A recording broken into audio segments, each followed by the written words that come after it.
Modern Warfare 2 is a game that tries to stress the limits on control and tuning and weaponry, but at the same time, recently there's been a few discoveries that kind of turn that perception of control on its head.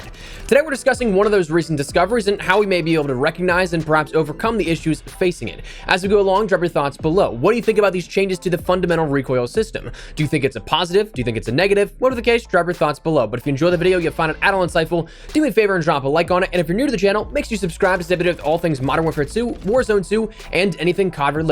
We're chasing down 600,000 subscribers here on the channel, so if you're part of that 70% of viewers who are not subscribed and you'd like to join the community, I'd love to have you.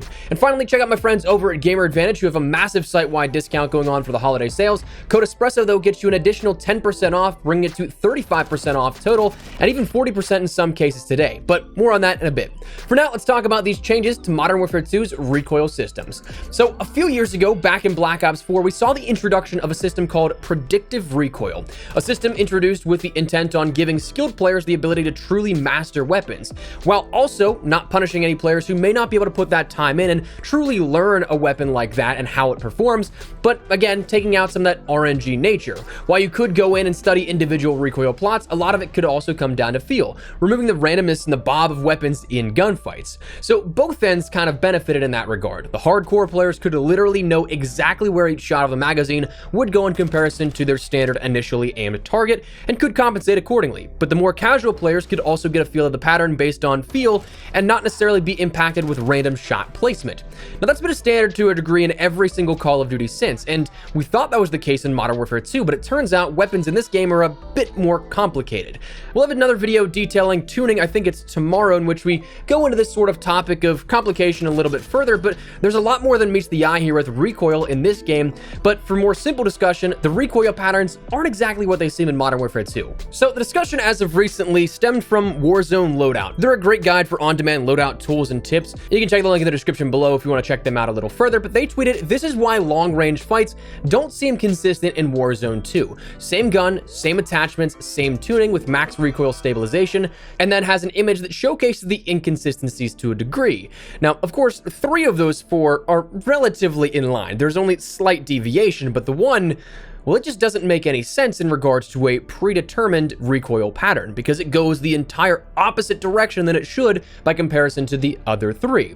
Now, this has kind of sparked a larger discussion overall, and honestly, this was something that I kind of saw and then didn't really give too much thought of. I thought, okay, maybe some of my recoil plots crossed over, like day 2 or 3 of Modern Warfare 2 trying to map some stuff out. I saw this and I was like, yeah, it's weird, but I didn't think anything of it, but it actually is something that does happen quite a bit. That being deviations in, again, that standard recoil pattern. Whereas in the past, we'd have something that is, again, maybe just slight deviation. We haven't had anything since Black Ops 4 that deviates to a degree that it's a hard cut the other way or some other major drastic change here from that overall predicted pattern.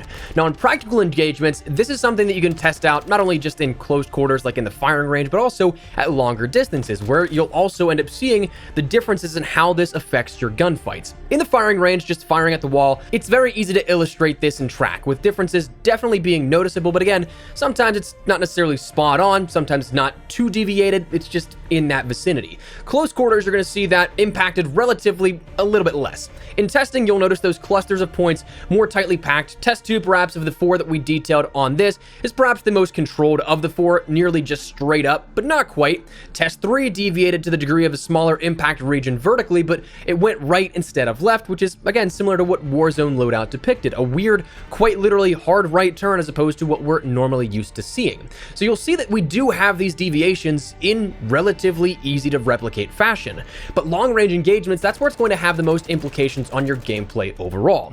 Scaling for display is always tough in relation to pointing out the difference when we just bring it down to a 4K res image here as a display to showcase the patterns, but when you look at it in-game, you'll notice that you will see much more space in between those shots over distance as opposed to if you're just 5 to 10 meters away. Long range will always be way more apparent that that spread is way wider. So when you take that into consideration, that's where it becomes kind of an issue, because long-range gunfights, particularly in Warzone this year, very much so are predicated on long range, and at about the ranges that we detail here in this video, about 30 to 40 meters perhaps is what I'd say is maybe the average engagement, if not maybe a little further, depending on where you're at within Al Mazrah.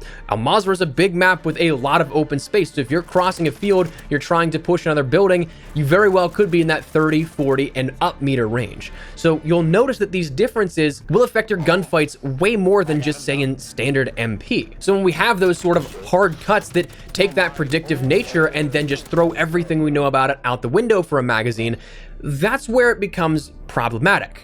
So the question, I guess, turns to, is this good or bad?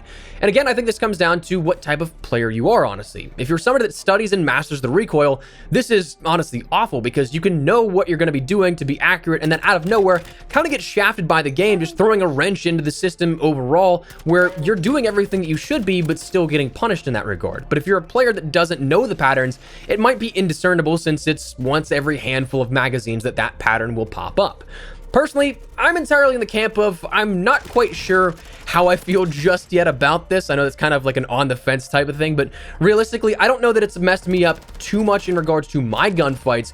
But my thing comes down to I just don't understand the need for this change, firstly, and secondly, I just hope that it doesn't cost me too much in gunfights. I also just don't understand, as we'll mention again in this tuning video upcoming, that I don't quite understand why we have so much hyper focus on the smallest of details within weaponry this year, but we don't have any clear information on it, whether that be just simply describing these sort of intricacies or letting us master them to a degree that's easy for us to digest. Whether that be something in the way of like detailed statistics for the firing range and being able to see what each individual tuning value changes to specific base defaults, to just things like clearing up understanding up front on things like this.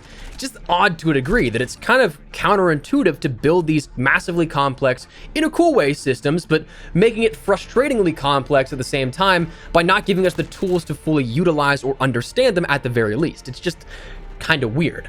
So that's where we're at here at this. If your gunfights have felt inconsistent over different ranges, this very well could be the reason why, because the recoil patterns this year, for the first time since Black Ops 4, are not entirely consistent. They're not something that is entirely predictive based where it's going to be one singular recoil pattern every single time. So if you're building out a weapon, make sure you go in and test out some of these recoil plots, at least 4 to 8 magazines or something like that, just so you can understand where these deviations may come into play. So for that, just wanted to fill you guys in that some of these are actually indeed not what you might think of them. But before we wrap everything up, I want to let you guys know about my friends over at GamerAdvange. You know the pitch by now. They're the most comfortable, lightweight, and durable frames on the market for blue light glasses that I have used ever, and clinically, their lenses are proven to be incredibly effective. I've sworn by these guys for going on 2 years now, and genuinely think that you'll love them as well. As with yesterday, the site-wide 25% off discount is still live, with 10% boosted if you use code ESPRESSO to get you a total of 35% off. But today, the Walden, Arbor, and Terra frames are 30% off site-wide, meaning that with code ESPRESSO, those 3 frame designs are 40% off.